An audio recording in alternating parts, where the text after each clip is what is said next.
we go. Let's do this again. Today on Open Loops, we have Francoie Gagnon, a researcher, an inventor, a dare I even say a chrononaut expert. Yes, this is a man who has built and continues to innovate on time machines.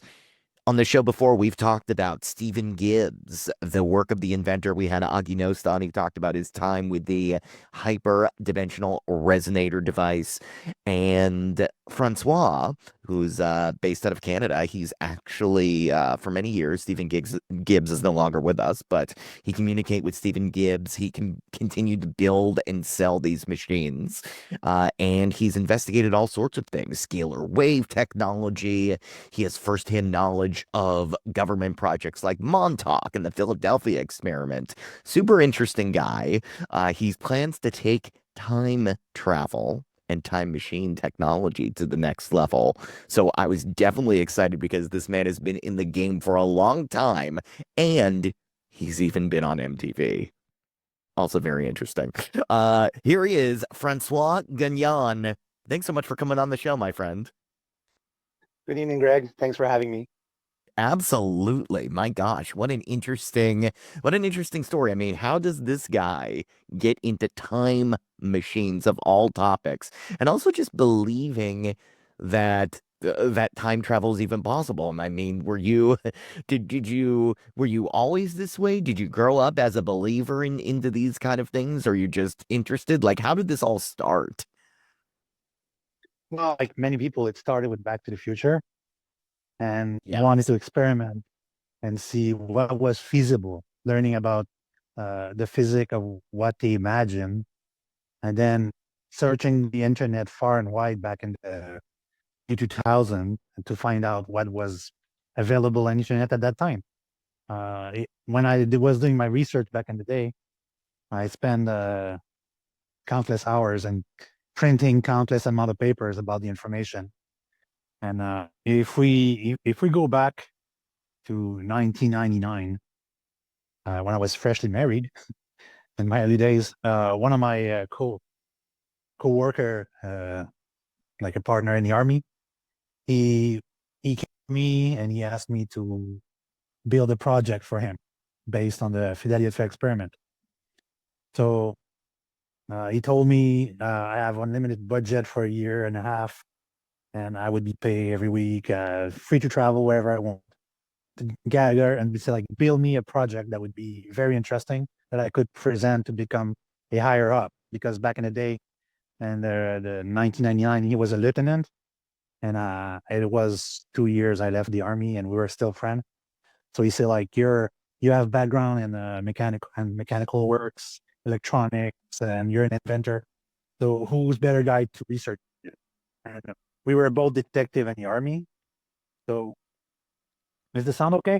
Yeah, no, everything's good. Everything's good. I'm I'm going detective in the army. What were you? I mean, were you detecting anything else? Were you? What does that mean exactly? Or what were you doing in the army?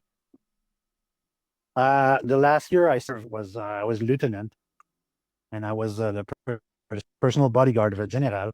And detective work it was to retrieve deserters, people that they left the army without finishing their contract.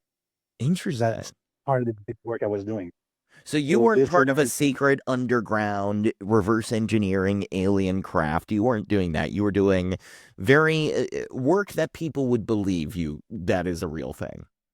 yeah, exactly. When Very interesting. every when I spend like I told you, I spend countless hours searching on the internet the information to pinpoint resource people that could guide me to time travel. And I discovered that Al Bielek, that has a background story with the Philadelphia experiment, and he was talking about this time jump that he did. He spent several years in the future. Preston Nichols, who was an engineer and a guide at the Montauk project. Peter Moon, who was the head medium for the Montauk project because he was the human interface. And oh my God, which was the fourth one? Duncan Cameron? Uh, Was he around? Well, there was Mr. Gibbs. Mr. Gibbs came later. I got in touch with Mr. Gibbs back in the early 2000s. I think the first year I talked to him was 2001 when we bought the plans for the HDR. We bought all these little plans that he had, and most of the plan that he had back in the days, they didn't make much sense to me. I wasn't familiar with electronic assembly. I came in that field later on, around 2008, 2009, when I got hired at another company.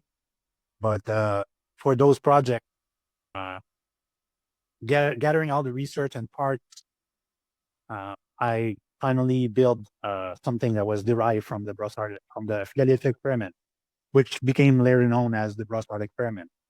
I took my car, I built all the component that was on the ship. I built them in a similar way, and I used the HDR and that project as the human mind interface because that was the closest thing I could imagine of a control. That's so So interesting. Before you go into bringing the human mind into this, so well, let me ask you this: the Philadelphia experiment. Um, did it involve the human mind? I mean, how did they? How? What is the origins of that? And if you wouldn't mind explaining for people that aren't familiar with it at a high level, like what was the Philadelphia experiment, and how the heck did it even come about and become this thing about time travel? the the origin of the Philadelphia experiment was to make the ship invisible to radar. Yes. They put electromagnetic coils, the Gauser coils, around the ship, and he had an electrical generators inside the middle of the ship, a huge multiple kilovolt generators. But none explained along the way. Nikola Tesla, Einstein, and Werner von Braun participated in that project. And there was a Tesla coil in the middle of the ship and one of the small stack that they had. So when they turned on the machine, the ship generated the Gaussian field, but at such a high point that it kind of plasmarized the outside of the ship. So basically, there was a field of energy and engulfing the ship back and forth from front to back. And at one point, that field of energy was so high that the ship actually became invisible. But at one point, it was coming so fast that the ship left this spatial time. So this end up being in time space, I would say, and it didn't have anybody at the helm, meaning the human interface. Since they had nobody at the helm of that ship, the ship got attracted to other points of in time. So it went to Montauk Point, it went to Norfolk, where they were doing energy tests and other things like this. So this is why the ship jumped through many places at different times. And the poor human on board, the soldiers, the sailor that was on board, they didn't have anything to keep them holding into space on the ship. So that's why at one point they got engulfed into the ship's hull. So if they had the device that Nikola Tesla built, which was a time later, which is a little aluminum container with a crystal quartz and a coil around it, that this thing was going to be, it was meant to stabilize them into time because Nikola Tesla were suspecting that this was going to happen. It actually did. And that little crystal oscillator became later on part of our watch. You know the crystal quartz that we have in our watch? Yeah. Well, that's what it is now.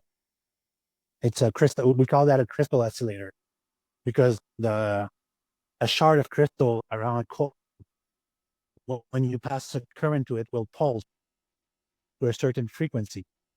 So they figured out that they can adjust that frequency with different current. And when you have a watch, it pulsates at a certain time for each second.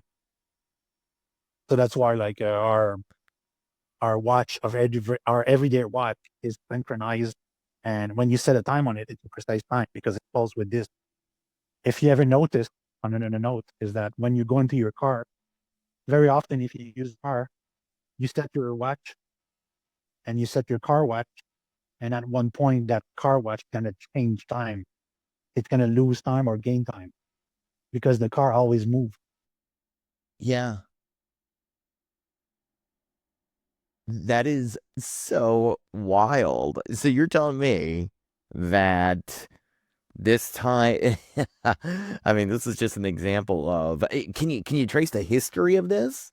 That is there paperwork to support that this kind of work? I mean, I know there's not a lot of papers in general about the Philadelphia experiment. It seems to be something that, I mean, Francois, there's some people out there that claim that the only evidence of the Philadelphia experiment are these letters that came from, I think it was Jessup who wrote about it. Carlos Allende.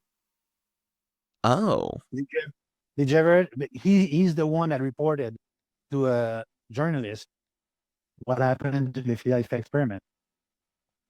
It was Carlos Allende, and he was executed, and that's suicide style. oh my He gosh. he tried to debunk him, but the story was matching too much with other people's story. Even certain Stuart Whitlow concur with this story as well. Which Stuart Whitlow was a Montauk child. Yeah, They did experiment on him on Montauk Island, Montauk Point. All these things, these different parts, the Bielek experiment, the Montauk experiment, and all these things, they all join into one point in time. That they all related to time travel. yeah. Was so you went after, and we're gonna get into the HDR in that experiment, but I'm curious. I mean, was Al Bielek easy to track down? Was he easy to talk to? I mean, why was he willing to? It seemed like he was interested in talking about this. I know there are tons of videos of him and Preston Nichols and the other guy Duncan Cameron. I know was part of that crew too. What was it like reaching out to him? Yeah, uh, Al Bielek was trace up because he was giving conference at the science fiction show and other science show. So it was easy to trace him down because I just had to find a place and time when he was giving a show and meet him there. And I meet him in there with Peter Moon and Preston Nichols was there as well. So I meet two of them over there and we talked about this, everything like this. And it was hard to get the information, but every time that he repeat himself, it was the same story. Uh, a liar will change his story in the way, but this guy was constant in his story, and you can see the depth of what he was saying. That he believed in himself what he was saying. So I didn't feel in my heart that I had doubted. It's like as wild as he was telling me was super interesting, and I say, okay, I'm gonna take notes and technical details about the ship and everything like this. And I said like, And I didn't understand back in the day because I wasn't much of I was not into science. I was more in mechanical and electrical. But when he explains like this, I took note on the way. And as further the time advanced and my age advanced, I started to understand more because I was learning more. And What did he just tell you that or well, oh sorry, go ahead. Tell me about Preston first and then I'll ask. Preston, I met him at another convention in New York when he was pretty FD. And I asked him my first thought of train. I say, uh, I'm someone that knows Stephen Gibbs back in the day. And then I say, I want to work radio on it. And I say, you're the master of all these things. What could you tell me, explain to me? And then he started to explain to me the engineering of radio technology and how it was diverging and merging with radionic technology and what was the principle behind it. So back in the day, I understand the principle of the machine, but I did not understand that the principle was the human mind interface, which the HDR was just a machine to project, to tune the human soul and brain energy to be able to time travel. And he told me that he was the first one that introduced me to vortex. And then I say, like, what's a freaking vortex? And he Yeah, said, like, what's it's those that? points of energy. It's those points of energy that are on planet Earth and they move along, like a plasma ball. Yeah, When you have a plasma ball, you see these little point of energy. When you touch, well, the vortex are like that. There are these immense points of energy that create gravity field, and they're elusive to find. They're really hard to find. I made a video on my YouTube channel about this, explaining that you can find a vortex and relation with nature when you can see on a perfect field of green grass, there's and maybe a yellow patch over there at that single spot. And you know that it's a hint that there could be a vortex over there. And when you walk in nature, the same deal. You're going to see perfect healthy tree everywhere until you end up on that tree that's really crooked and just peeling off and the ground is all yellow. There's no grass growing around it. Then you know that you're close to a vortex. So this is how you can find these points. But they're across the planet, across Earth, it's really hard to find some of these points. One of my friends, associate, he told me to use the U.S. government geographical survey and magnetism and geomagnetism to find these vortex. So I said, like, okay, this is a nice tool now. 2025, all time we have tools to find these things. Yeah, right, right. Well, the thing I was also gonna say is that, I mean, that is a good point. I guess we do have more of the technology. Is that I think people use words like vortex in plasma in to mean more than one thing. I have often heard people use the word vortex in relationship to Montauk. Multiple people have said that the area in Montauk, New York, is a big vortex.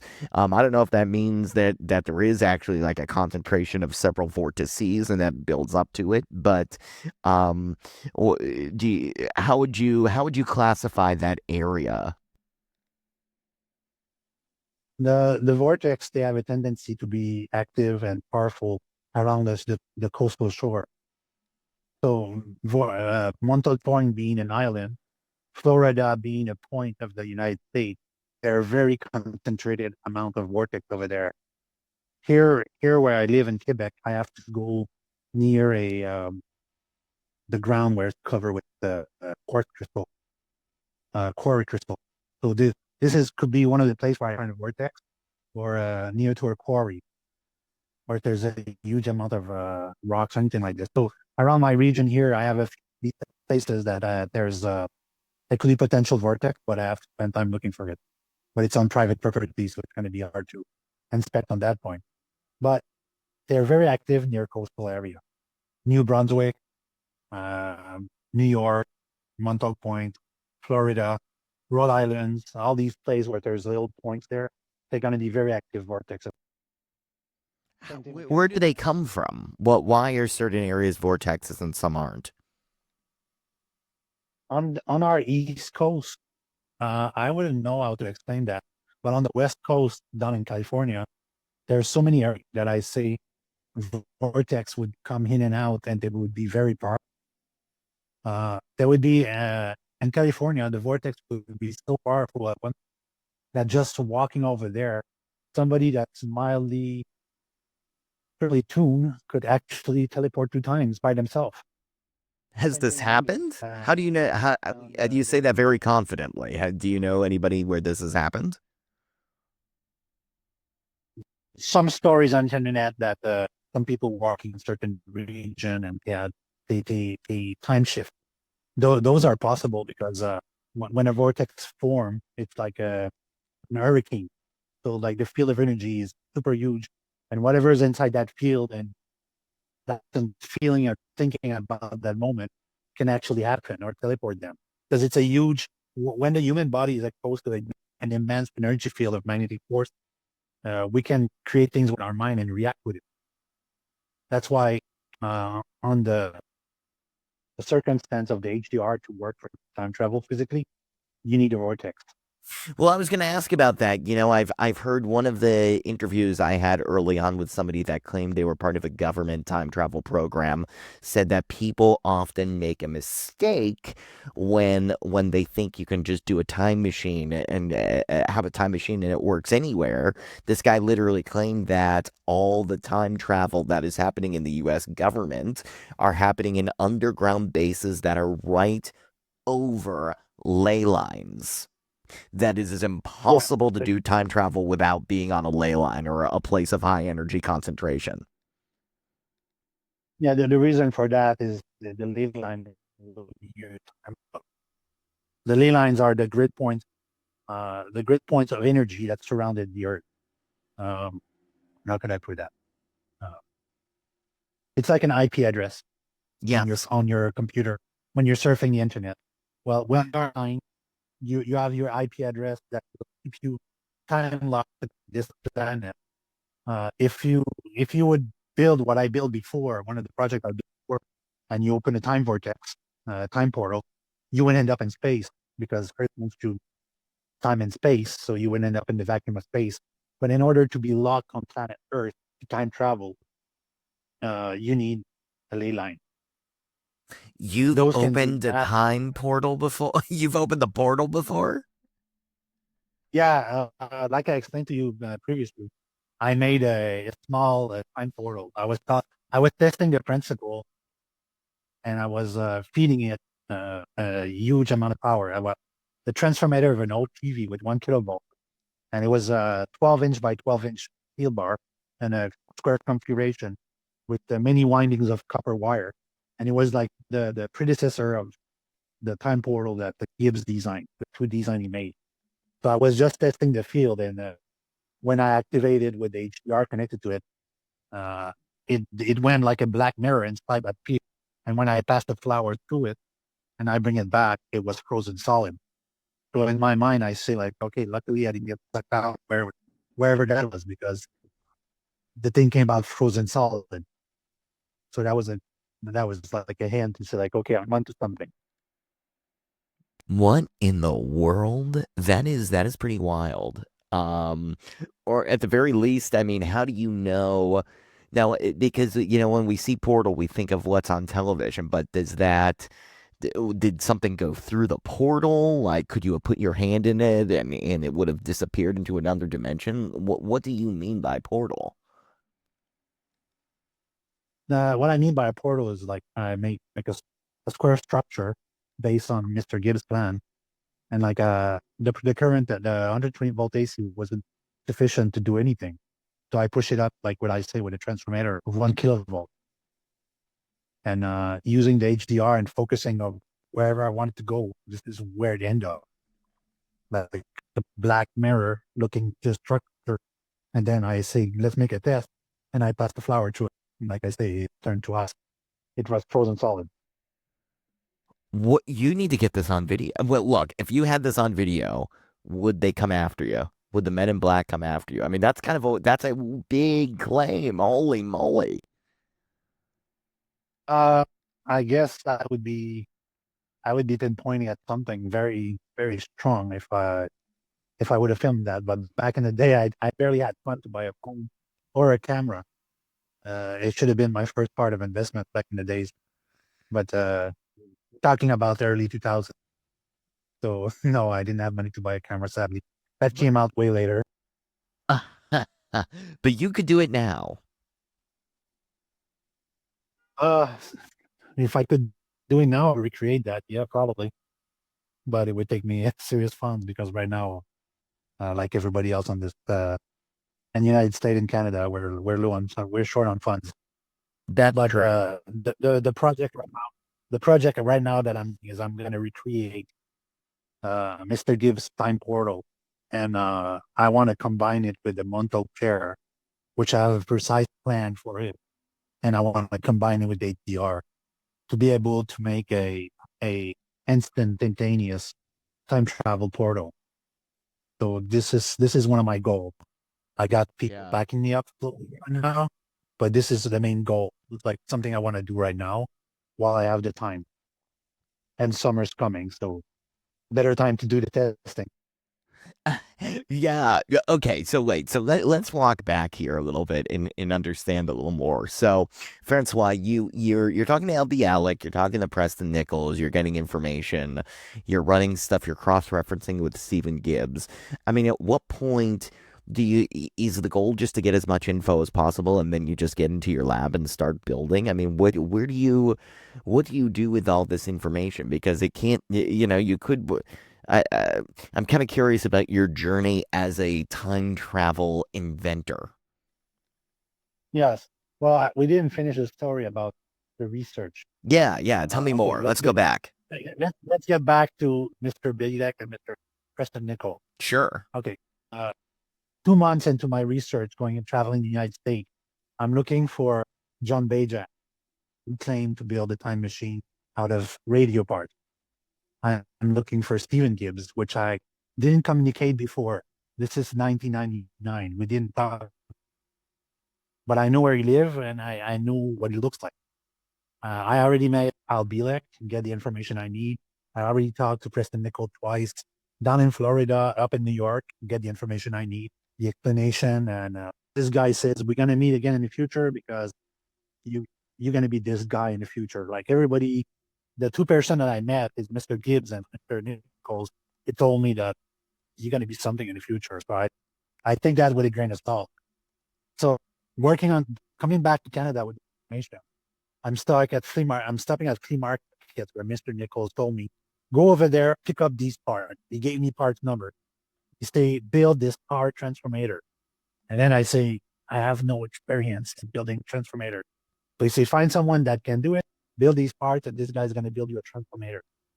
So I take my HDR, I take these parts that he told me, I come back here.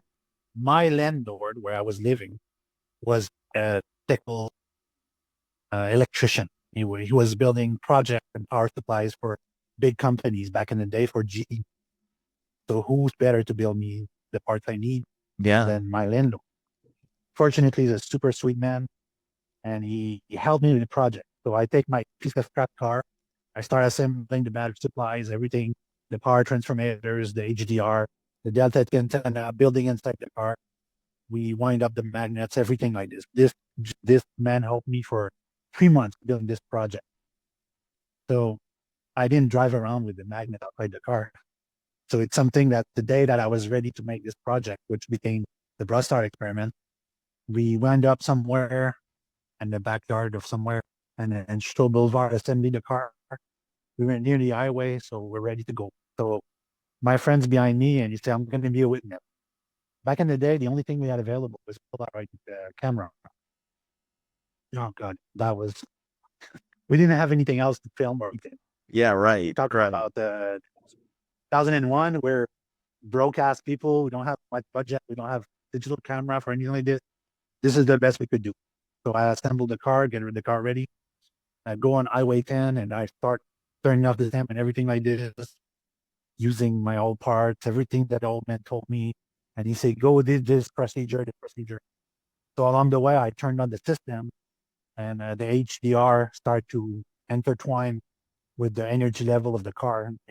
The same principle as the steady effect experiment.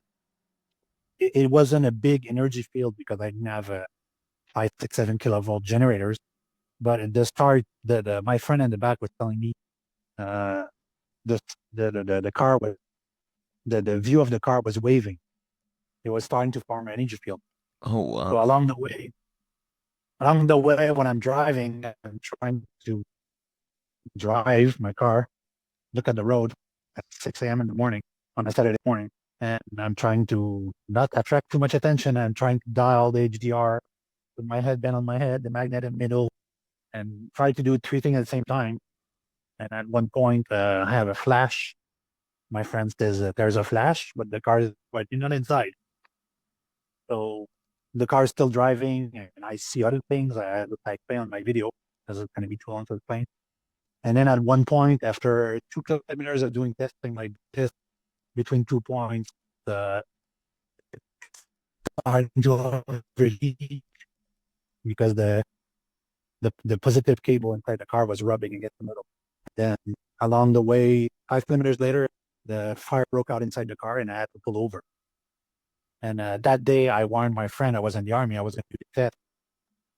I end up parking in a truck resting zone. The car was on fire, and then the people around the truck stopped. They tried to douse the fire and stop the car with everything inside. I managed to take off my HDR and take off the converters and everything. And later on, my army buddy came and wiped everything that I had. And he said, "You're gonna have to give me the plans. You're gonna have to tell me what to do. Everything. In fact, everybody that was involved." So that day, he broke out into my house, stole my computer, and get everything the paper that I had. Fortunately, I had the paper with my friend. Didn't thought of looking at it. And from the basic plans, thought experiments. But this is how that 2 years project ended up like. So in the afternoon, my friends in the army came with the group and they picked up everything. The car was burning. They started dissected the car. They wanted to know what happened to make it work like this. And he gave me another car, another crappier car. And then he said, this is your reward. So basically, that's what happened. Brassard experiment, which I was in charge of. Did you ever I have think to share this with anybody, write a paper about it, become famous, give away this technology? I mean, I sorry. made an entire website about this. You did. Yes, you did. You did make the website. But, I Yeah. mean, were you hoping that you'd become a global, worldwide phenomenon? Were you hoping to get into science journals? I mean, what was the goal? Why did you create the website? How does that come about? The website was a reference point for everybody I was talking to that they could analyze what I did.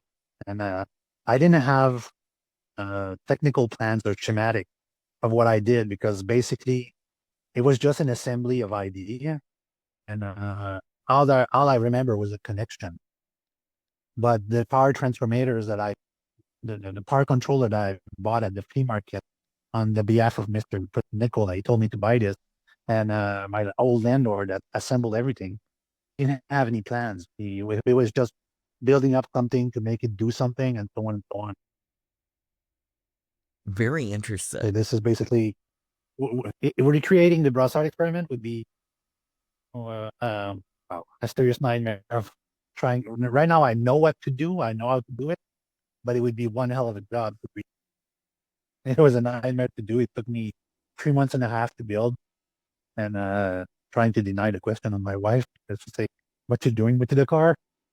Why are you putting that there and everything? It was our daily car. So it was like a real nightmare to build. It's I wouldn't have it less. I would have less problem today because he knows what's my business, what my field of expertise after 25 years. That does your wife understand what you were doing now, at the very least?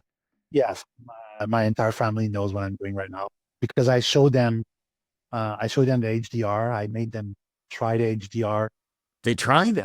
My aunt, yeah, yeah, one of my auntie, I made her test the HDR 2 times because she wanted to see her husband, her dead husband.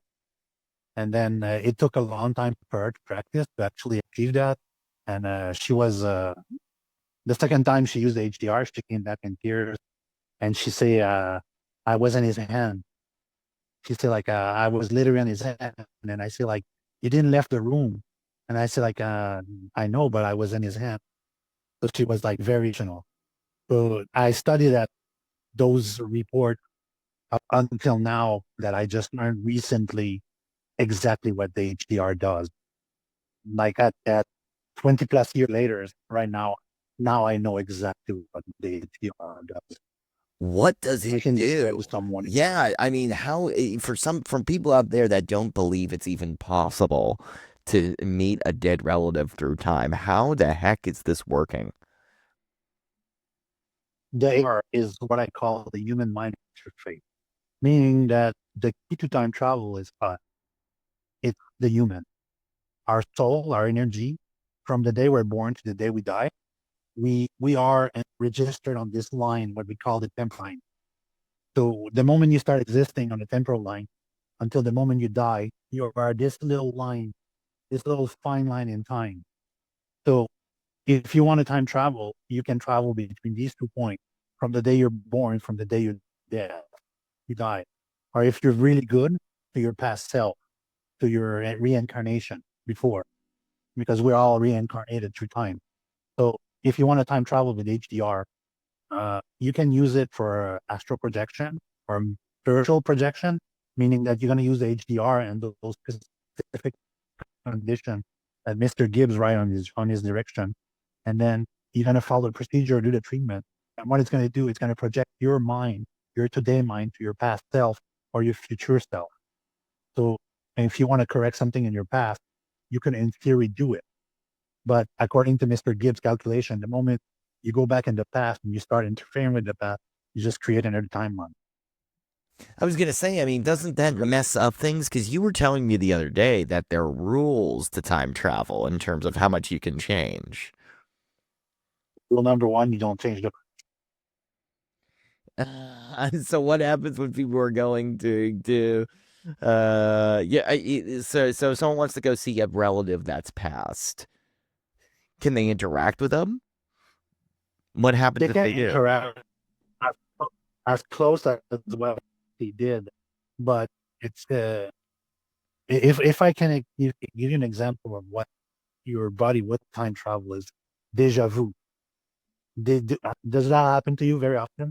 Oh To yeah, of have deja vu? course. Yeah. Well, that's because your soul detached during your sleep time and actually travels through times. And you can see tidbits of other period in time. And those very rare times, you actually, your mind's registered that moment. And this is why I was using the reality manipulator at the beginning, because the reality manipulator is focused more on you than the HDR. Then the HDR focused on you, but in a point in universe and time. You're on that line that I was talking about. You've become, when you're using the HDR, you become a light point, so you attract other things as well. So that's why I have a friend, a new friend on the internet, which trying to work on a protective device that would protect the user of the HDR. Because I'm not going to do any tests before I have that device, something to protect me. That is super, super interesting. Yeah, I mean, what is so you're actively building this technology now?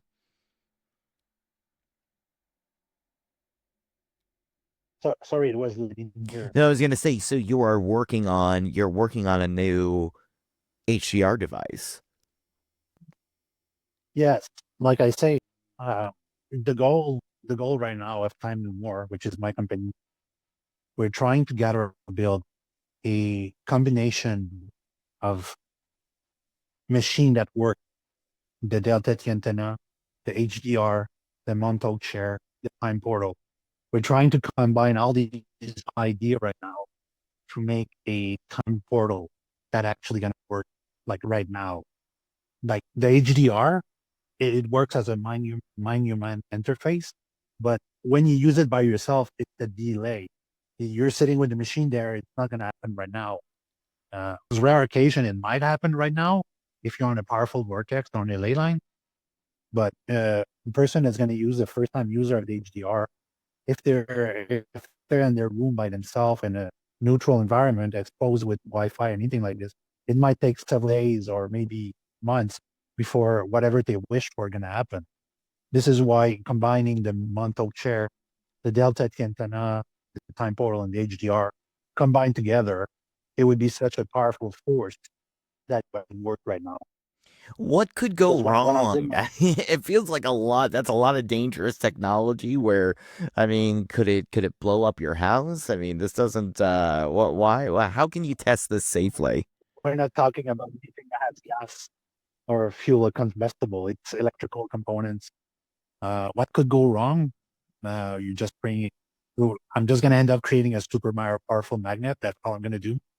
But what could go wrong? Not nothing much really.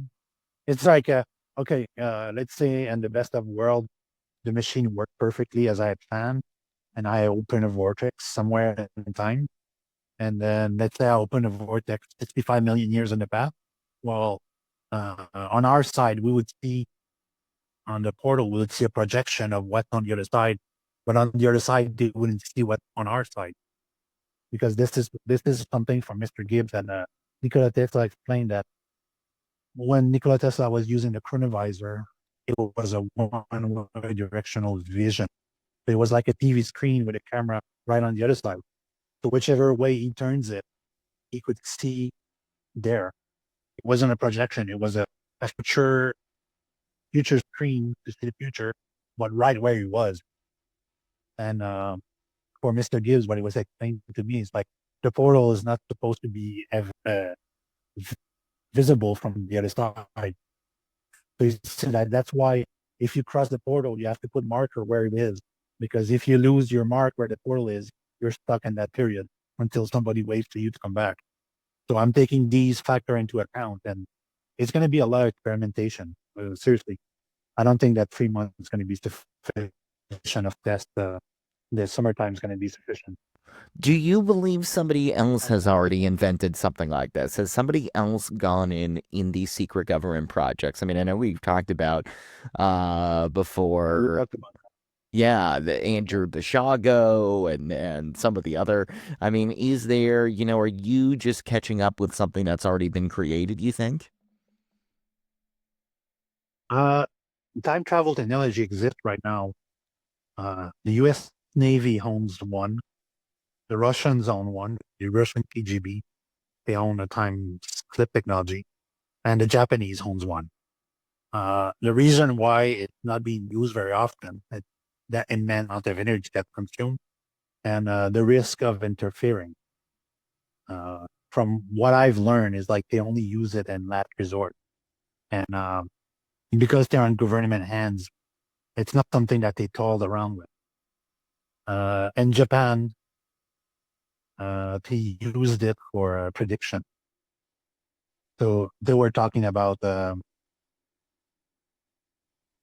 Fukushima happened. It was a year before the time machine that they had was activated, and so a lot of people were saying they were using the time travel to predict when earthquake was going to happen and destroy everything. So that's why it was after they were halfway ready, because they couldn't pinpoint on the exact date. They knew it was going to happen recently, but they didn't know pinpoint. And Russia went to using their time machine in order to create the field time slip. They need to be in exchange of their destination. That's why very often they had those massive sinkhole that happen to appear anywhere else than randomly. Right? And here in the United States, the U.S. Navy, it's a derived project based on Montauk project. And what they've learned is to use a computer to pre-register the human mind interface. But they did not need any medium sitting down in the Montauk chair to be able to use their time portal. They just pre-record the human mind interface result. So this is something that I wish to integrate at one point, meaning what do I need, what state of mind I need to be in to be able to register on a computer uh, my mind interface the frequency. Yeah. I mean, well, and this is also why they say that they had children involved in the Montauk Project. I mean, I don't think it's really nice what they claim to have done with those children and what victims, and they call themselves victims of the program, claim. But clearly, the child mind has less critical defenses up. They're often have ability to tap into psi phenomenon. So I mean, I would not be surprised if using a child and maybe an ethical use of a child to help with using their brain could kickstart some of this research. No, what they were doing in the Montauk project was a multiple faceted program. They were doing the Montauk chair, the Montauk project, meaning the temporal field portal that they had done in the basement. Yeah. At top, they were doing experiment with the human mind, meaning that they were trying LSD on people's. They were trying to figure out human programming. They were in relation with the reptilian back in the days. The story of Mr. Nichols that tells me. So this is the first time back in the day where I was introduced to the reptilian idea. After that, it was David Icke that explained it very well. But what happened to the children? It was happening at top project, not on the Montauk chair. That was totally separate. That base was top secret, and So it what was kind not. of do you need to then train your mind to be able to use a time machine? I mean, it sounds like if the mind's involved, you should probably study meditation. I know Stuart Swerdlow definitely teaches a lot of that mind development stuff. You need that. You definitely need to be attuned spiritually, meaning you need to be able to have a deep level of concentration, a level about 25 on a scale of 50. Oh, wow. Uh, meaning that when you're resting and you're meditating on your bed or whatever position you want, uh, at any given time, you cannot lose focus on what you're doing. A concentration level is like you imagine a vortex in front of you, and then you got that vortex sending back information. And then when you start seeing that vortex of information coming to you, you know you're focusing. But people, when they're doing this, they will start thinking about their phone. They will start thinking about their social media. They will start my mind like this at this age where I'm not. I'm like this. It takes me a huge amount of time before I can focus. When I want to do meditation or I want to use my machine, I'm gonna go to my dad's place, because his this place is far away from the cell phone towers, anything like this. And usually at night, I'm gonna cover his Wi-Fi network. I'm gonna block it entirely, so and share my phone into one of these, the Goddard bar.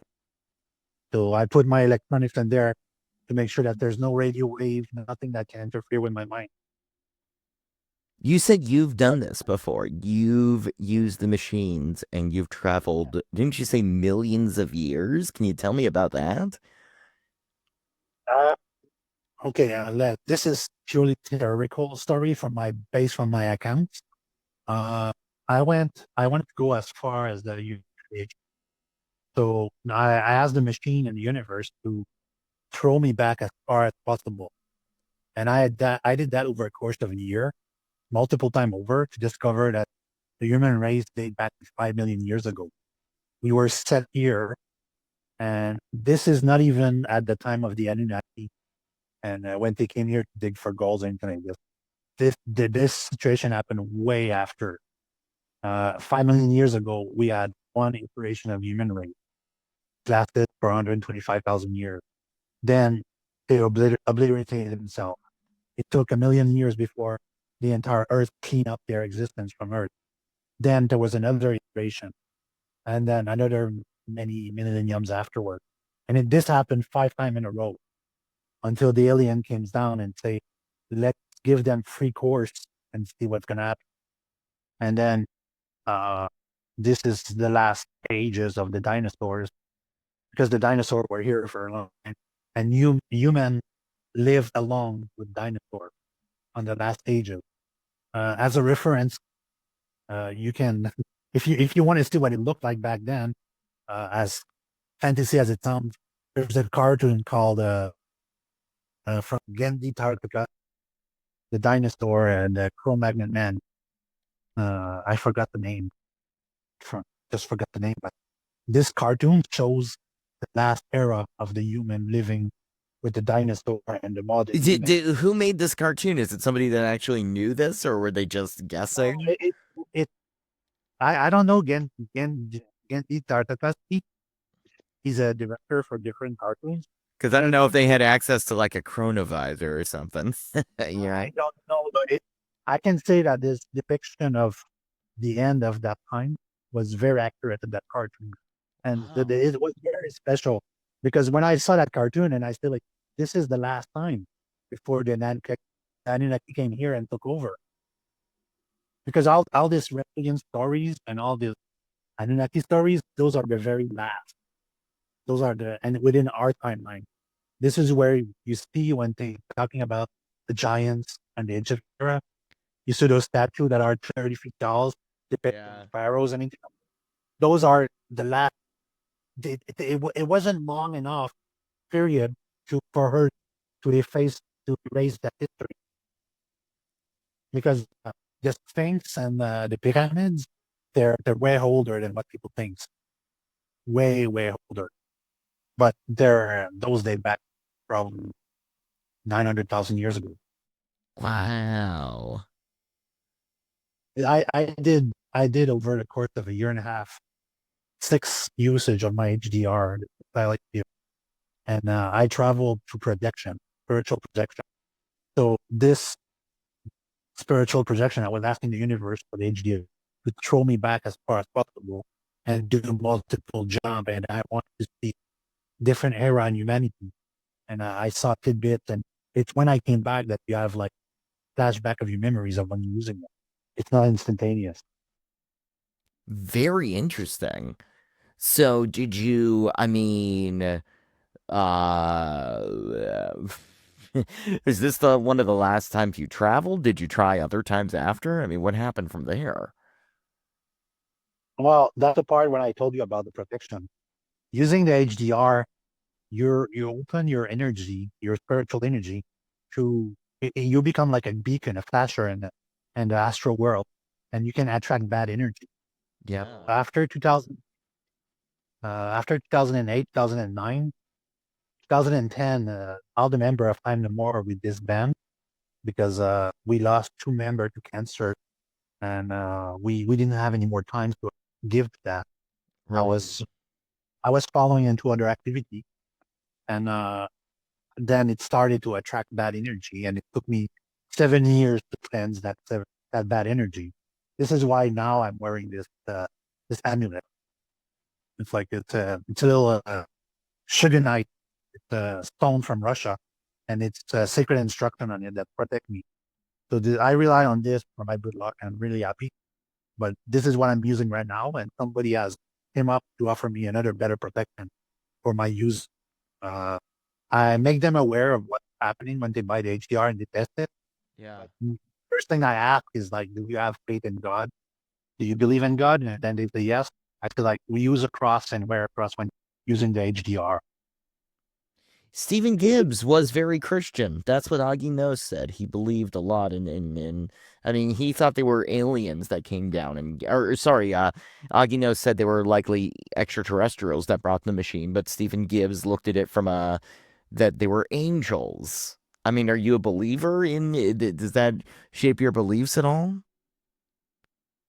For me, that's to be taken with a grain of salt of what Mr. Gibbs believed because he has he has so much paperwork and there was much information to decipher. His calculation, his math was a mix of mind's energy, spiritual energy, and God energy. Oh wow. So there was a lot of things involved in the HDR, but just the box by itself is not something significant. It's what the assembly of the box actually do. And there's other type of radionic technology that exists in our world that are way more expensive than mine, but they're basically like multiple dial radionic machine. They're not meant for like time travel because they don't use an electromagnet that's gonna retune your chakra energy and your spiritual energy. Because when you're using the HDR, you have a headband that you put around your head. The headband is to take your mind and pulse. So whatever at that time when you're concentrating over the machine magnet is your mind is programming the machine on the frequency. Just as an example, this is a frequency generator. That coil here is an antenna. Well, this basically is a brute form of an HDR. It generates frequency, but there's no interface on it. It's Yeah. just a frequency broadcaster. When you're using the HDR becomes a broadcaster of what you want to do, you want to happen. So that's why he made a manual explaining how to use it for time travel because he thought that it was going to be like a one because it's a radiant machine is the machine to realize your goal. So later on, me and somebody else from where Boston, I think, he developed the reality manipulator, which was our first scale level of an HDR. It's an introduction machine to the radionic technology. It's a frequency generators with a head. So what it do, it's the first introduction of your mind interface device to see if it's going to be able to realize your wish, hence the reality manipulator. I use that machine by itself and I upgraded 3 times to become even more powerful. And it's one of my entry level machine, which is the least expensive. And it doesn't have a magnet. It has a little coil magnet inside, but it's very small. And this is just like an introduction level radionic machine to see if people are compatible with it. That's It's right. so interesting that you're bringing this up now in an era where, with all these AI tools, we see demonstrations all the time of, I mean, I think it's a different part of the brain, arguably, but humans interfacing with machines, right? We see these devices out of MIT, where you put on the device and people think, and the color of the thing changes or the shape moves. Is this? Do you think any of this new technological stuff is useful at all, or is it totally irrelevant because it's not really dealing with the third eye where the soul is? And it seems like the soul is connecting more to time travel than that. Just curious because, yeah, we are definitely interfacing with mind and machine more than when Stephen Gibbs started. This is what they did at the Montauk experiment, is that they record the mind input of Peter Moon, and they reuse that same input to open the portals. So they didn't needed the spiritual energy or anything like that. They just needed the impulse and the frequency information to record it and apply it to the machine and tell the machine what to do with the portals. So basically, this is the same goals at my end. When you say AI, if I could use an AI that would read the impulse on the machine and says, okay, the AI would say, I'm reading this frequency, this pulsation at that moment, and this exact frequency at that moment. And then I can record that and recreate it. So when you want to travel next time and using the machine, let's say to open a portal, you wouldn't have to rethink at that moment. The machine would just recreate your brain impulse and the frequency it generated at that time. And it could just recreate it easily using, like I say, a frequency generator. That makes a lot If of I would, sense. yeah, if I would take this, the information, this thing, the coils, the computerized the chips inside, and tell an AI, and say, okay, at that moment, when you're going to see, I'm generating a frequency, Schumann resonant frequency, then you're going to see like I'm going to use this and use that information and record it. And this is like this information is at that exact time how it opens the portal. And then we can use another set of information to say the portal has to open at a certain time in space and time. So those are all the human mind interface.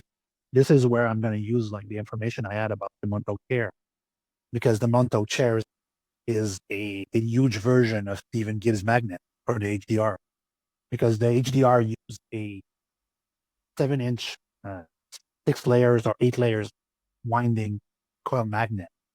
What going through that magnet is a pulsation of current. It's not a magnet by itself, electromagnet. And if I was to run DC in it, I could attract metal, but it's not the goal. The goal is you're holding the magnet toward your chakra. And what that magnet does, it calibrates your chakra energy to what you're wishing. If it was time travel at that time, that's what the coil would actually do. But the chair would become an entire magnet by itself with the headband integrated. Can you just get this go? Like, can you put this up on Kickstarter? Can we give money to this? I mean, what is what why I don't know. So I would need somebody really passionate about this whole idea to give me funding to do this. And it's about a 5-6 grand project, but it's on the run that's going to be somewhat expensive. But we're not talking very much. Yeah, it would be hard. I already have 2 people that are already back me up. They gave me some money because they have their own company and they're into this and they like the idea and they know that I'm actually a doer. But of my own money, I don't have funds to do that on my own.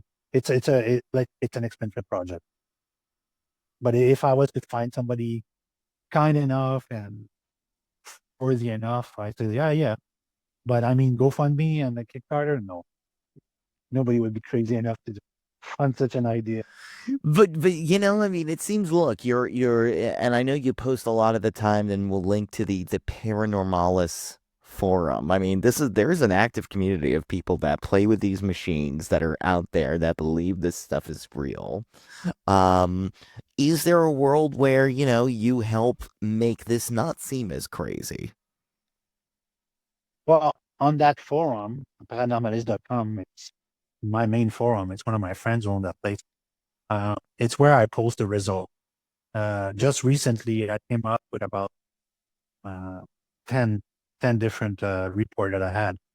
And on that forum, it says what happened, which what machine, what day, what time, what they did. And those are my report. And I opened the thread. Say, any other people that has uh, their experience with HDR, please write it there. You can gather as much. But the forum by itself is platter all over with HDR information because we revolve around the HDR. We're not fighting against physics or anything because we know no one on the forum will ever have the budget to do something in relation with the quantum theory or physics, anything like this. We can focus on that because it's something that's unattainable. That's why we're focusing on what right now, what we study over 20 plus years and what result we got and what witness people staying informed like this. So this is as far as we can go with ATR. And this is where I'm at right now after 23 years of experimenting.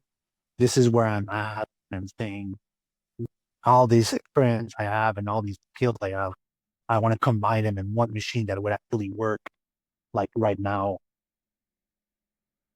I was going to say, I also think quantum computing could make a huge difference too, don't you? I mean, quantum computing already sounds like it's time travel, especially if we understand quantum physics as spooky action at a distance, things happening, retrocausality being something that's been proven at the microscopic level. If you were somehow to combine HDR with a quantum computer, I mean, don't we seem to just have the pieces here right in plain sight? We just haven't put them together yet. On that on this topic is the older the computer, the better it would work. This is why in John Titor's story, he went back to get an old computer, but it wasn't for that purpose, for the mind interface. It was for another purpose. But quantum computer, I don't think the quantum computer could actually phantom the specter of what the human chakra is, or spiritual energy, or anything like this. So doing the calculation, I just a basic AI to record what I'm telling it to do at that exact moment. But on a quantum computer, it needs too much energy. But if on that topic of quantum computer, we can go back to Al Bielek's story when he was in 3279 in the future. And he went into the room, the computer room, and the computer asked him question and gave him a designation.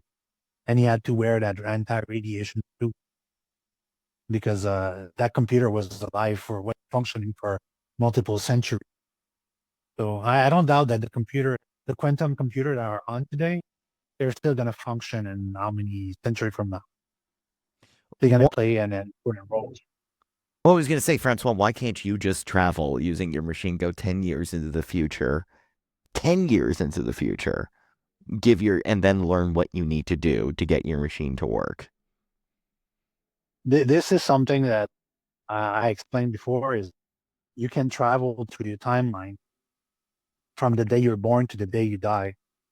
And I don't think that I'm going to go very far in my old age because as far as I can, I try to project myself in the future. I couldn't see further. The HDR never worked for me to work to travel in the future. I don't know for what reason, but it never allowed me to travel in the future. How many times I tried to go see the lottery result, that never worked. Well, yeah, well, you did tell me you had some people in your life that people that don't want to out themselves publicly that have used these machines and they've traveled to some interesting places. Do you know anybody that has gone to the future? Agent A and Barry, they use the time. They have a very they use the HDR very easily, and they can. I could make a veritable unit that they could wear on their wrist, and these guys will be able to travel very easily compared to me because they're so well in tune with the current frequency. And Agent A told me uh, way before Trump would come in. He said like Trump's gonna come back, and when he come back, it's gonna start a tribulation. And then I knew about the tribulation from the Bible, and then I said like, okay, easy time's over. We're gonna have to work. Easy time's over. We have to work that project and make it work. Well, I have to dedicate my time. So this is why right now I'm sacrificing my other passion and selling everything to bring revenue to this project. This is how serious I am because What is the time of tribulation? What do we have to worry about right now? I'm scared. we're entering a time of difficulty and a lot of confusion and problem in this world Yes. where the decision making, the politicians are not going to be questioned. So these madmen are going to be set loose to do whatever they want. And there's going to be very few people in power that actually going to have logical reasoning to keep things safe from this world. An example, Putin. Putin doesn't want the Third World War. He wants to avoid that as much as possible, but he still has to run his thing according to the plans. He doesn't want the New World Order. Trump doesn't want the New World Order either, but he doesn't have the support or strength to follow up. And what he's trying to do right now is to destabilize what's going on with one government to be able to take over force. Like he wants to buy Canada. So this personally, it's something that I wouldn't disagree with. I say, yeah, fine, buy Canada. Let's run like United States and fix it up. This is my personal opinion. But this is like what's going on. What my friend explained to me that we're entering the tabulation times where we're gonna have a lot of disorder and problems across the world. And also global wise, the planet is being exposed to the activity of the sun and what's going on in its solar system. So we're going to be affected by a lot of radiation coming from the sun, electromagnetic pulse coming from the sun, neutrinos. So the whole structure of the Earth right now is in crisis, and it's affecting us human personally because we live on Earth and we're affected by electromagnetic field. So this is why how the confusion and the distress people living these days, it's rising up. That's So do what we just have to endure this? Why can't we all just put a lot of money into time machines so we can travel out of here? sorry, it broke off. I mean, well, I'm just saying, if you have the ability to create a time machine that allows you to go other places and other times in the universe, I mean, wouldn't the solution be to just get out of here somehow as a group? Decide we're all going to try to leave this time? That's the goal. Get out of here while we with our sanity intact. D- Oh my gosh. Okay, okay. That is, well, I hope we, yeah.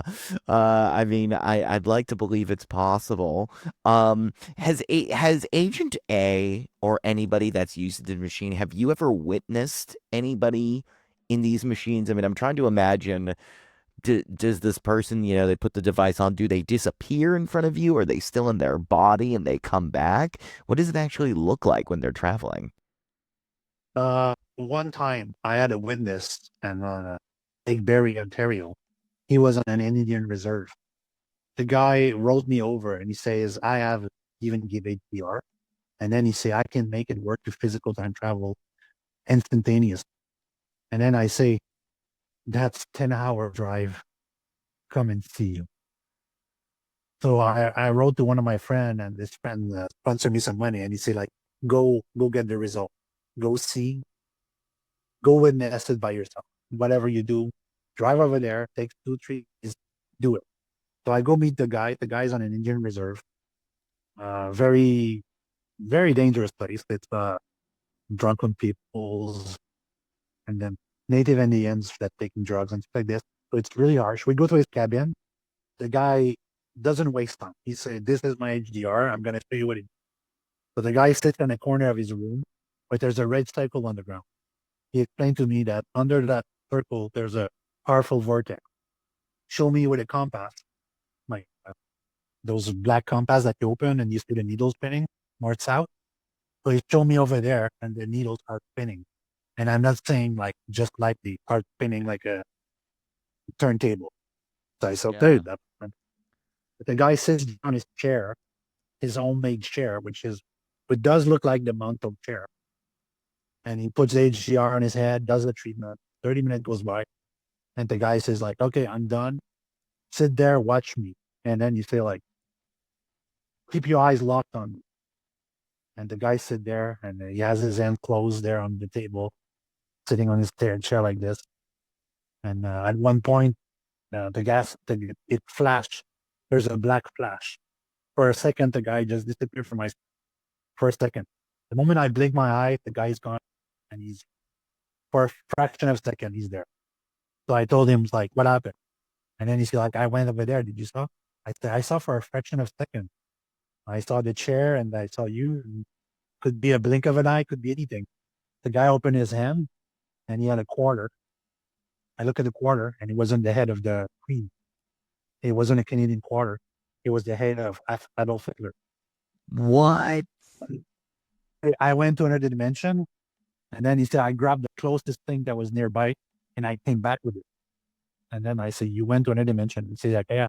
And he showed me and it says like it was written in German and it was saying Canada and it was the head of Adolf Hitler on the side.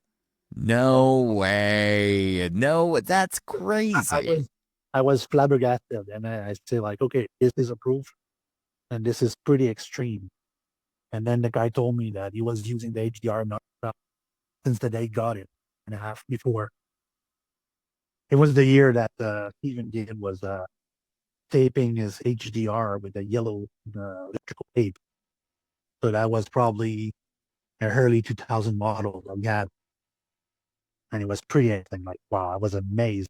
I said that 10-hour drive that was worth it, and I was That trying was it. That is, oh my gosh. So, wow, you witness someone blink out of time and then return with a quarter from an alternative timeline.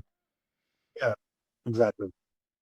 So this is something that I tried to recreate, and I was trying to understand what happened. And this is when we came up with this 6 dial HDR.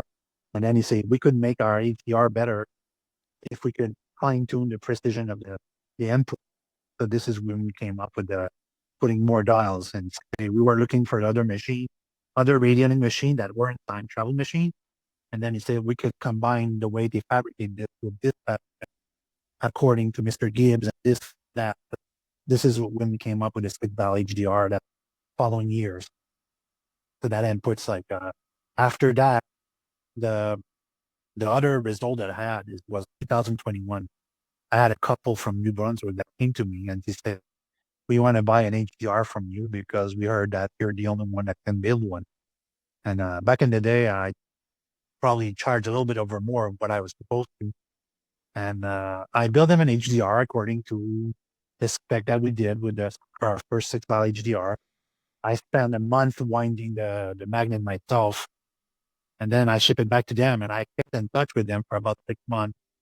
And I say, well, if you're going to use it for time travel and anything like this, you need to find a vortex. And they told me we already have a vortex. So I said, okay, cool. And then I say, like, did you warn other people about it? And so like, we tell our neighbor that what we're going to do. He's open minded to this, but he doesn't believe us. So just a few words later about silence or anything like this, I got their message, and it was the neighbor using their computer and said, uh, they didn't came back home. And then I said, like, where did they went? They're like, I don't know. He said, there's a missing case about that because we can't find them. And just a few days later, they find a truck where they say they were going to be. And the campsite, there was no trace of anything around them that they left. It was the campsite was there, and they apparently used the HDR over that zone. So I never heard of these people ever again. Th- Oh my gosh. I mean, truly just unbelievable. Trying to say, what did I do? What did I do? What did I do?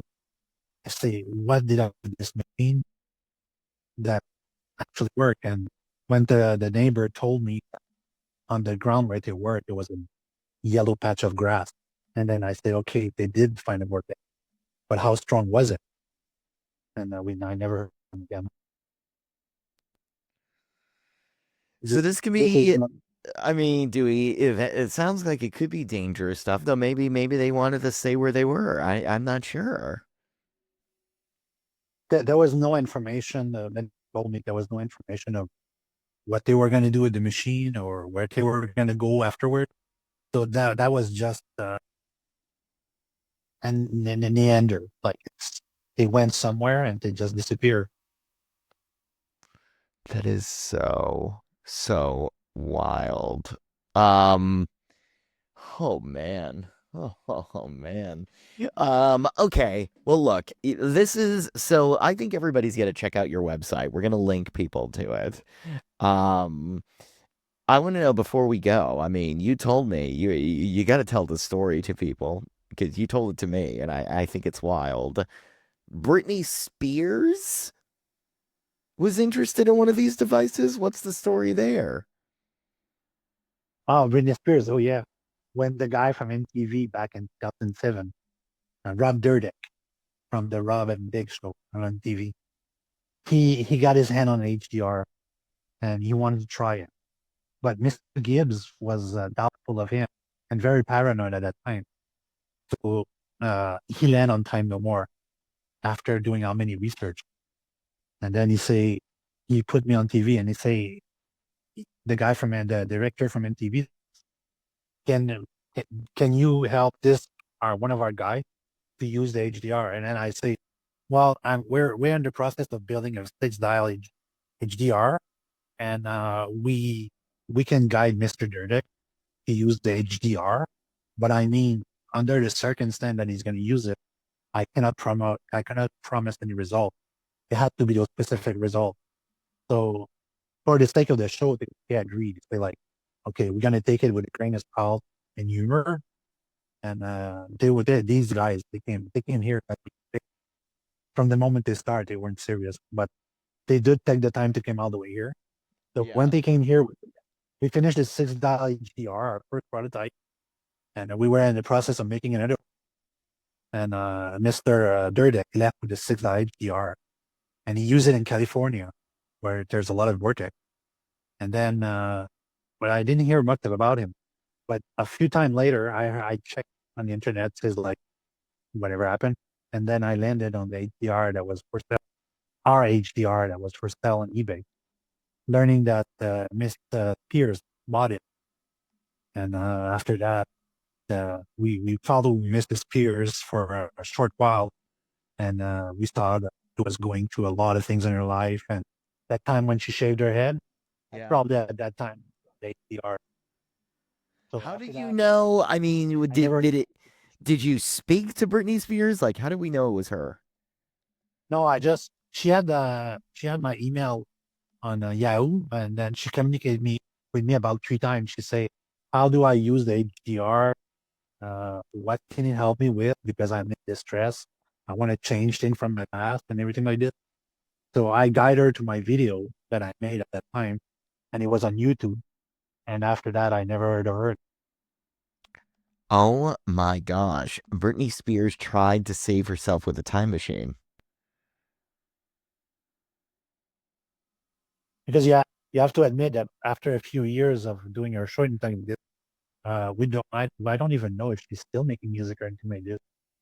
Is she still in the business or anything like this? I Well, don't. I don't think she's traveling anymore, but she definitely posts some very cryptic videos that are, they're frankly a little sad and a little scary. I think she's like ruined, almost like a victim of the Montauk Project in a way, but show business style. Yeah. Oh, yeah. That I wouldn't let past her and many others. I wouldn't let past what's going on in Hollywood. That affected them very much. It's the same story with the Montauk child, the experiment that they suffer and anything like this. And my before I was born, we're talking about from the 50s to the 70s. They did a lot of experiments in the Montauk child. We're talking about 2,000 kids, and I'm pretty sure one of my previous life is probably one of them because I had recollection of these situations, same as Stuart Whitlow. Yeah. Oh boy.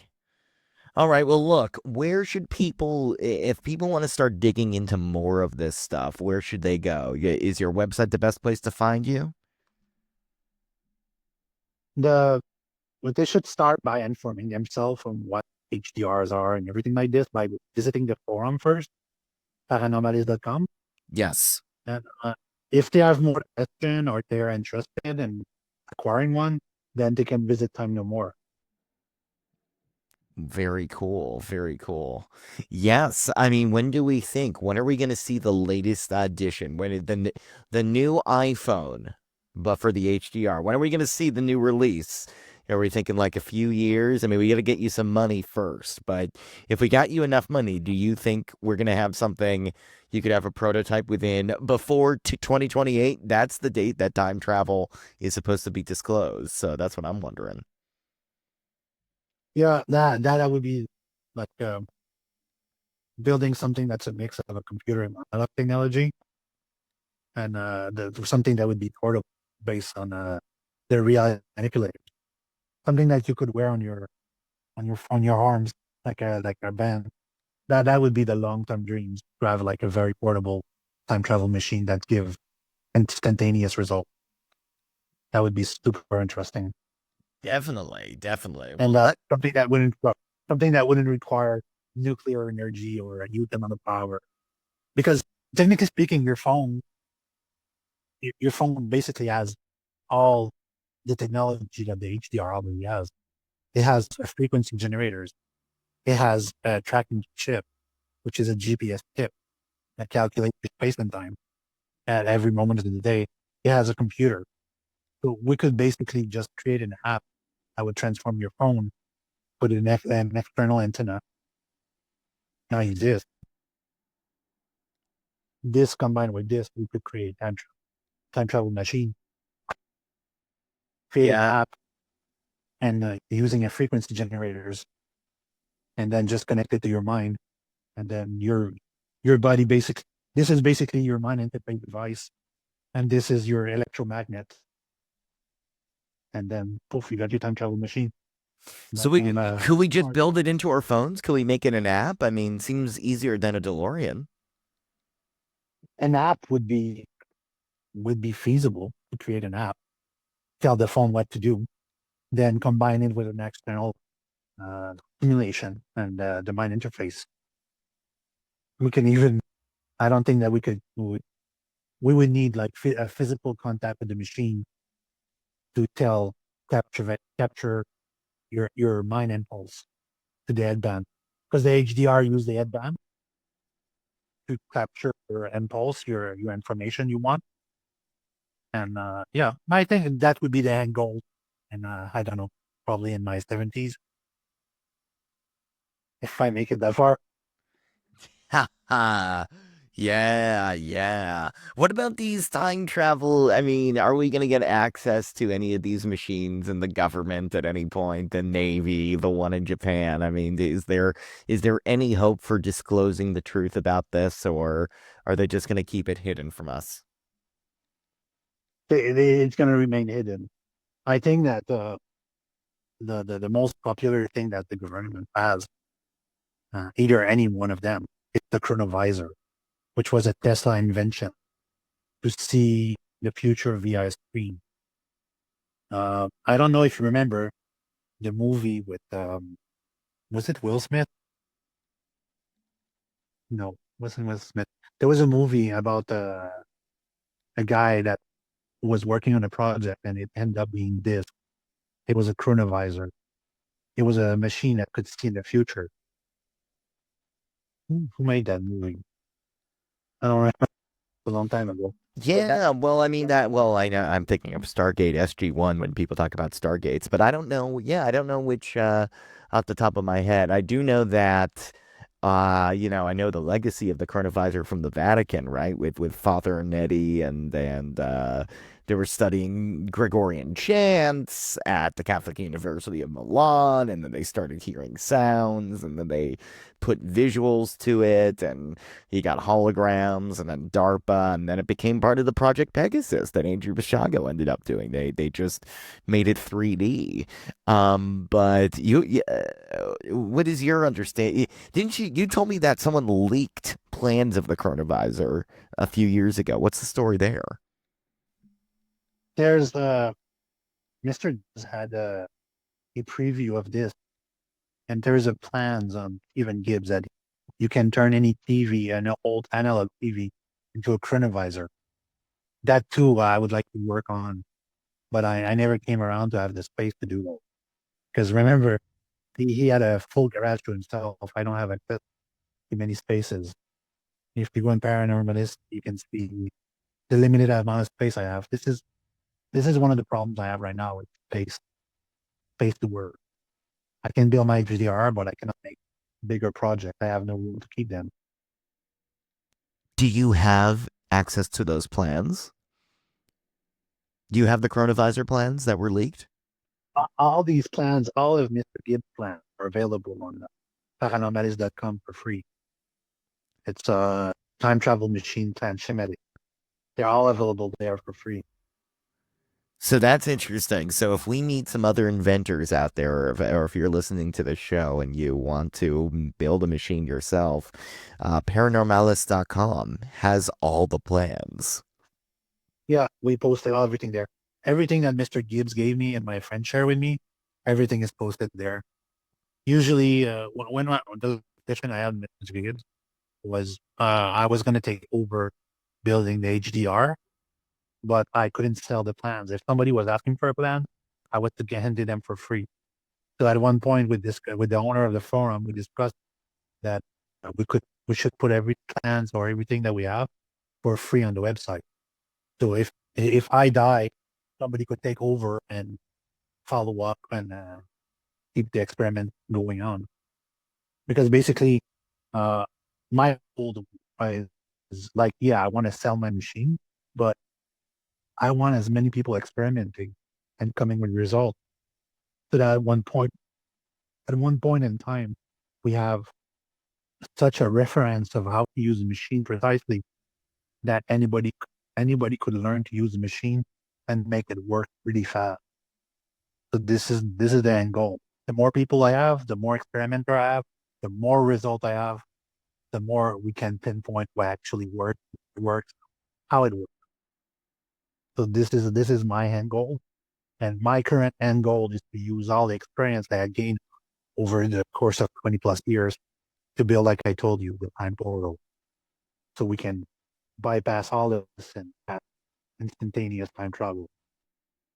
Before we go, I do want to ask, is there anybody else out there that is able to build this stuff? Have you met any other inventors out there? Are there people who maybe haven't come forward and said their names? Or are you one of the last experts that we have? Because, I know Stephen Gibbs passing was a big blow to people a few years ago.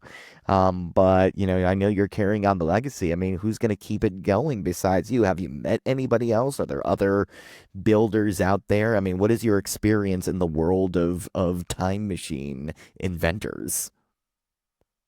There's there's a few people on the forums that are thinker and electrician that they build their own HDRs, they give it their own light manipulators. They're experimenting with it. Uh, there's a few people that build the time portals, one or two that actually spend the time and money to do it. But nobody's a millionaire. They don't have the time or the resource or the money to do it. This is why this year I went on a spree to look for funding and sponsorship because right now I have the free times and I'm probably the only one actually willing to do this. I don't know of anybody else that I've met or chat with on Facebook that is capable of doing what I do. Most of the times, I went on Facebook for Facebook groups about time travel, and I find about 6 or 7, maximum 10 groups, and I went there and promote myself, promote the HDR, We discussed about what I know, what I experiment, and I captured the attention of a few people. Last year, I gained a lot of customer there. They bought my machine. But no, I don't know of anybody else who actually doing this. So during my day, during my free time, I I keep checking the topic of time travel, and I'm up to on Google. I'm up to page 298, and I'm keep searching every site, see what's coming up with the two main words of time travel. But I don't know anybody else actually working on time travels. We So should I just talk. have to. Maybe the move is for you to become. You should have an online school where you teach people how to build these machines. I feel like that could be a great source of income for you potentially. That's cool. That's a little bit pushing it, but on these Facebook groups, very often when we talk about time travel, they ask me question about the HDR, how it works, what is it, and the first thing that I always promote is that if you want to make it yourself, I can give you the plan, do it on your own. And 98% of the time, people don't want to do it. So this is what secures me as the only guy that can actually. I do promote myself and promote the HDR, but it's not something that I push on people. Most of the time, I try to get people attention for them to come to me. Then we discuss uh, they're compatible or not, what their end goal. A lot of people come to me and they say like, "Oh, I want to change my path," and then I say the HDR can help to change your path, but I'm not gonna sell one to you because you're not focusing on what right now. You first of all, you won't be able to focus to make the HDR work. It's gonna be a waste of money. Yes. So when So they're you put him motivated, through the test. You put him through a test. yeah, I told them if you're gonna be compatible with a regan thing, uh, I can give you the plan to build a reality manipulator. You can do that at home with basic tools, and anybody can build that machine with basic skills. And I had a few people that actually build them themselves. I just had to make the headband because that's the dangerous part of any machine. It's when you put an electrical current around your head. Yeah. This was the only part. Most of the time, it's the only part that I sell them. But because I make these very safely, I'm up to 200 headbands I made in my life, and I never had any issue just with quality. But beyond that, I had a few people that build their own manipulators, and they say like, "Oh, it's so bad, it worked, blah blah blah," and so on and so on. So I never push sales right away. I always try to discuss what they want to do with it, what their goals is, and if they want to join the rank of experimenters.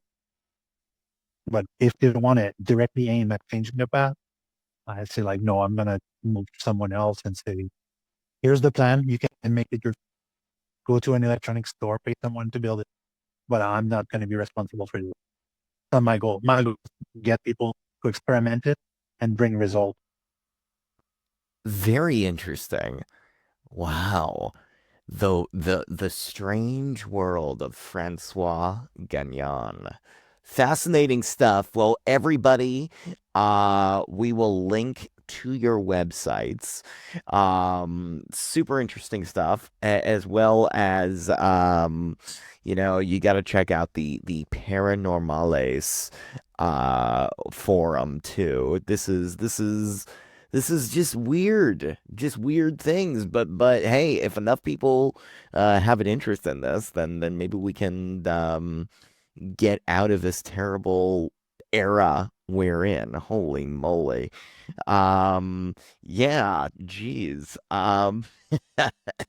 Do you have is there a place where you would go if you could travel anywhere in time right now? Where would you want to go? I think I would go 2 million years in the past. Earth was just rejuvenating. That would Wow. be a safe zone. That would be a safe zone to start a new society, and then we could explore more time travel to make it easier to work on the long run. So we could eventually become like time traveler on a easier scale, and then we can use time travel for what Dr. Brown actually said in his movie. Discover why the why of everything. Yes. If you want to discover why, everybody needs to go to timenomore.tripod.com, as well as check out the Think Harder YouTube channel. Again, we're going to link this stuff. Think Harder YouTube channel where you're putting up vlogs and sharing your discoveries, and timenomore.tripod.com, which again, we will link to. It's a website that looks like you need a time machine to be in the internet that it came from. This is like an old school website, but I love that you've kept it looking like it looks probably looked in 1998. And you know what? I love that. We should preserve some things in time. And this is a very old school style web page. It's a tripod page. Of course it's old school. But I think it makes it more legitimate in my mind. Well, if you go on my YouTube channel, I have a playlist about time travel because going to my daily vlog is sometimes I talk about my life, sometimes I talk about time travel. So it's very tedious to decipher every them. But I made a playlist of time travel, so you can see me back in 2008 when I was younger, using the HDR, using the my witness, my statement about how the HDR work and everything like this, and you can see our first 6 dial HDR. Wow, that's awesome. And you can even buy an HDR from this website too, which is not bad, not bad, not bad. You can get a yeah. I this on this topic, I've made uh, I made the HDR a customable. Like you can custom make it, and the more you invest into your machine, uh, it could yield better results on the long run. This is why I made new idea this year and I posted them on the my YouTube channel. Uh, just the latest thing that I created was a time pendulum, What does and that do? this in the time pendulum is a polycarbonate cubes with a crystal quartz inside, which is the oscillators, and it has two coils around it that should create scalar waves. So what it's going to do, like I'm putting a turbo into my HDR because I won't need to use the witness well. The crystal quartz is already insulated, and so in theory, if I can have someone or I can test this part, that will be even better. So right now, this part is just sitting on my desk, waiting for a new HDR to be put inside. So for the record, you don't always know if it's gonna work after you build it. It's Or, it's experimenting. yeah. It's last year in 2024, I was working out summertime. I wanted to dedicate time to actually try the HDR, try to locate locally a vortex, which I know I have a few around here. I just need to find it. And I wanted to try my 6 dial HDR. I have two in my basement right now that they're just waiting there to be tested, whether there's a permit right now. Yo, this is a true experimenter, a true scientist. And that's you know what, the people that don't know what's gonna happen. That's what science is about. You have a hypothesis and you test it. That's to me, that's really the work that's being done here. So I think it's super interesting. Super cool. Francois Gagnon, the time travel expert and inventor. Hey, thanks so much for coming on the show. This has been a very interesting conversation. Where I'm glad I could answer all your questions. Yes, absolutely. Well, we'll have to catch up with you in the future, see where your machine's at. So hopefully we can get some support for you. Yeah, definitely love to have you back. It's whenever you want, and all the information will be posted on paranormal.com. Every work I do, and on the daily vlog on my YouTube channel. Awesome. All right. Thank you, Thank you. Francois. I appreciate it. Appreciate it so much. Thank you again. My pleasure. Have a good evening. You too.